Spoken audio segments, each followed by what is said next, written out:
Hello children, today we will continue with English Gulliver's Travel. So I request you all please open English textbook page number 116. Today we will start new chapter and this is very nice and interesting story. So before we will start this story, we are having here some lines so that I will read for you. When a person tells the story of his life in his own words, it is called an autobiography. So Gulliver, a sailor, was once caught in the land of giants. This is how he describes his experience. So this is the story of Gulliver's travel. Once he caught in the land of giants, and what was the experience of his own life that he has discovered, that he has mentioned in this chapter. So let's start. On the 16th of June 1738, we discovered land. Our captain sent a dozen men with vessels for water, if any could be found. When we came to land, we saw too no river or spring nor any inhabitants. I went on to explore. The country was barren and rocky.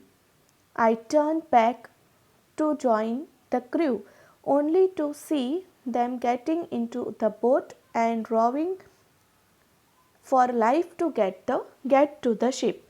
So here this is the time of 16th of June 1738, and that time this you can see in the picture that one big ship and some people were in the small boat. So captain has kept this on this land with vessels for water, and if anyone will find the water, but the land was totally raw, means it was no water, no river or no spring, no any inhabitants. So afterwards he explored something, and the country was barren and rocky, only rocky area he can see. So he went back to go to join the crew, but before he will go, what he can see, that we will see. Before I could reach them, I observed a huge creature walking after them in the sea as fast as he could. The water of the ocean reached only till his knees. However, the monster was unable to overtake the speeding boat. I turned back quickly and climbed up a steep hill with fields of barley on either side and the corn rising up to 40 feet. There was a fence to pass from one field to the other. So here, before he will go to this people, his crew, he saw that they were going on the boat and one huge man were running after them, and as fast as, and the ocean water till knee, ocean water reached till knee. So it was unable to reach with them. So he turned back quickly and climbed up a steep, and there were fields. Cornfield also were very big, 40 feet high, and between two fields there were a fence, but it was, see, it was impossible for me to climb because every step was 6 feet high. I was trying to find a gap in the hedge when I discovered one of the inhabitants in the next field walking towards the fence. So this, it was unable to climb up because it was very high, 6 feet up. So he cannot reach there, but he was find some hole or any other way to go from this fence. And during that time he saw a big giant man. He was of the same size as the creature chasing the boat. The same size man he was as the man he saw to chase the boat. I was struck with the utmost fear and astonishment and ran to hide myself.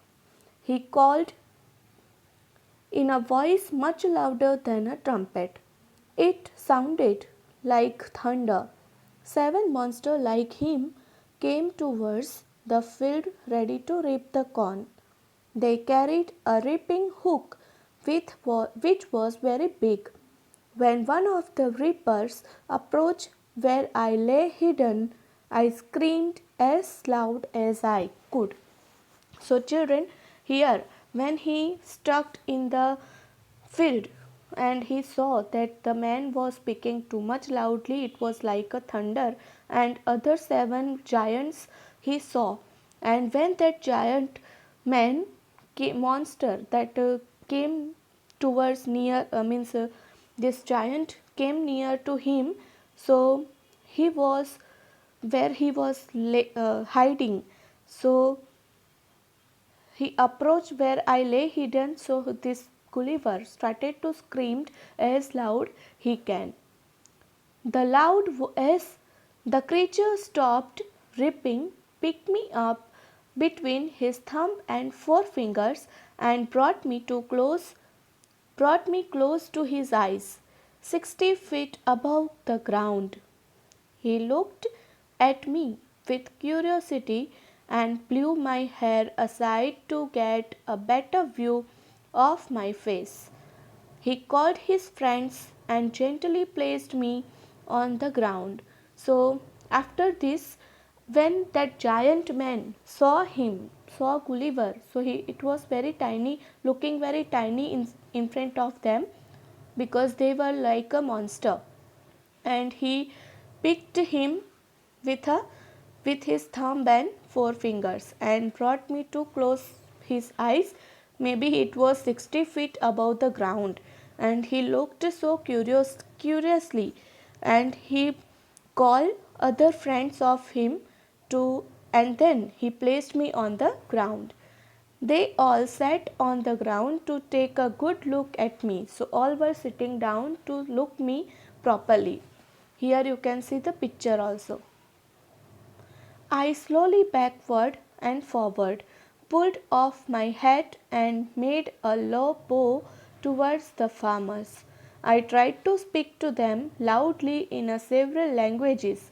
Each time I did so, the farmer who picked me up held his ear very close to me, but in vain. The farmer took me to his house and placed me at some distance on the dining table, which was 30 feet high from the floor. So afterwards they were trying to listen him, but Gulliver was speaking too much loudly, but they cannot hear anything. The giant man took him near the ear, but it failed to hear him. Afterwards, that farmer took him in his house and placed me at the distance on the dining table.